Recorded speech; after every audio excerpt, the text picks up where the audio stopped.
વિનુભાઈ રાદડિયા, ભારતીય કિસાન સંઘ, તાલુકો કુકાવા વડિયા. વિનુભાઈ રાદડિયા, મારે આજે એક આરટીઓ વિશે એક વાત કરવી છે કે જે I-10 ગાડી આવે કે એને રીપાસિંગ કરવા માટેનો ટૂંક સમય પહેલાં જે 5,700 રૂપિયા હતા એના આજે તંત્રએ વધારી 13,700 કરી નાખ્યા છે. ત્યારબાદ આજે ટુ વ્હીલના જે ચેસિસ નંબર છાપવા માટેના જે આજે દાખલા તરીકે 350 રૂપિયા હતા એની જગ્યાએ એણે અટાણે 2,000 થી 2,200 રૂપિયા કરી નાખ્યા છે.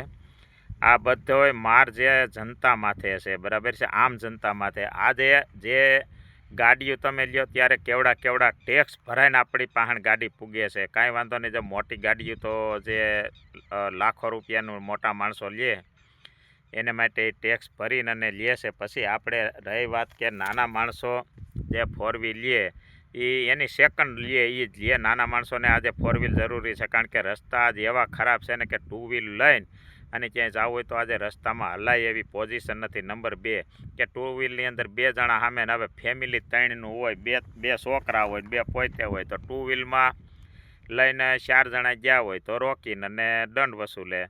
તો આજે એને પણ નાના માણસોને પણ મીડિયમ માણસોની પાસે પણ ફોર વ્હીલું હોય છે, મીડિયમ ફોર વ્હીલું, પણ એના ભાવ આજે રીપાસિંગ કરવા માટેના આજે આવડા ભાવ તોતિંગ વધારો મૂક્યો.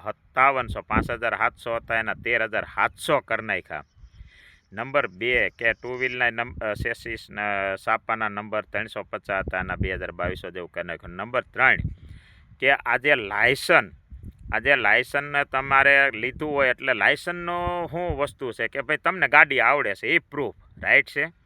હવે તમે વિચાર કરો, ગાડીઓના પાસિંગ પતી જાય ને બધી વાત હાસી છે ને પાસિંગ ફરી કરાવવાના, તો આજે એવો નિયમ છે તમારે લાયસન્સ રિન્યુ કરાવવાના. તો મારે લાયસન્સ આજની તારીખનું છે તો પૂરું થઈ જાય. કાલે હું ગાડી ભૂલી ગયો છું, કાલે ભૂલાઈ ગઈ. અમારે એક સંબંધીમાં એક ભાઈનું એક્સિડન્ટ થઈને અને ઓફ થઈ ગયા મોરવાડા, પણ હવે એનું લાયસન્સ રિન્યુ નહોતું લ્યો. તો હવે એને માટે આજે એને તકલીફ એવી થાય કે કાંઈ એને આગળ જે વસ્તુ જે પૈસા 5 પૈસા મળવાના હોય તો એ સેટિંગ ન થાય.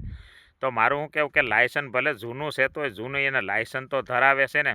ખરેખર એવો નિયમ હોવો જોઈએ. લાયસન્સ રિન્યુ લાયસન્સ કરવાનો સવાલ, આ રીપાસિંગ ગાડી કરો એનો સવાલ છે. રીપાસિંગ લાયસન્સ કઈ રીતે? હું માણસ ભૂલી જાય છે ગાડી તો રીપાસિંગ કરાવવું પડે.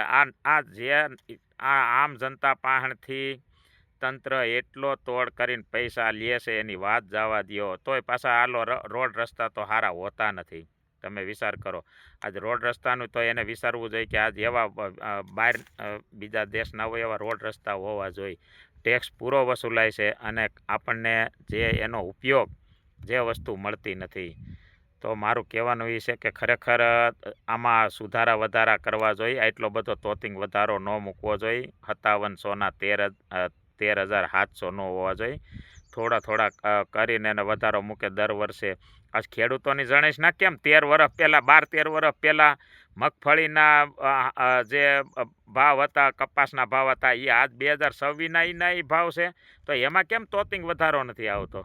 તો ખેડૂત પણ નાના માણસો પણ આવી કોઈ ફોર વ્હીલું બિચારાઓ પણ હોય તો એને માટે તમે આવા તોતિંગ રીપાસિંગના નામે તમે આટલો બધો, અને તમે એમ કહો કે કદાચ તંત્ર કહેતું હોય કે સરકાર કહેતા હોય કે ભાઈ આ દાખલા તરીકે કે અત્યારે પ્રદૂષણ ફેલાવે જૂની ગાડીઓ હોય તો જૂની ગાડીઓ હોય તો પ્રદૂષણ ફેલાવે તમને 100% ખબર છે. તો આજ પૈસા ભરીને તો પ્રદૂષણ બંધ થઈ જાય છે. હાલો રીપાસિંગ કરાવી નાખીએ કે PUC કટાવીને કે જે એનું થતું હોય એ કટાવી નાખ્યું તો પાછું પ્રદૂષણ નથી વોકતું. કાગળ કમ્પ્લીટ હોય તો નકર વોકે છે પ્રદૂષણ.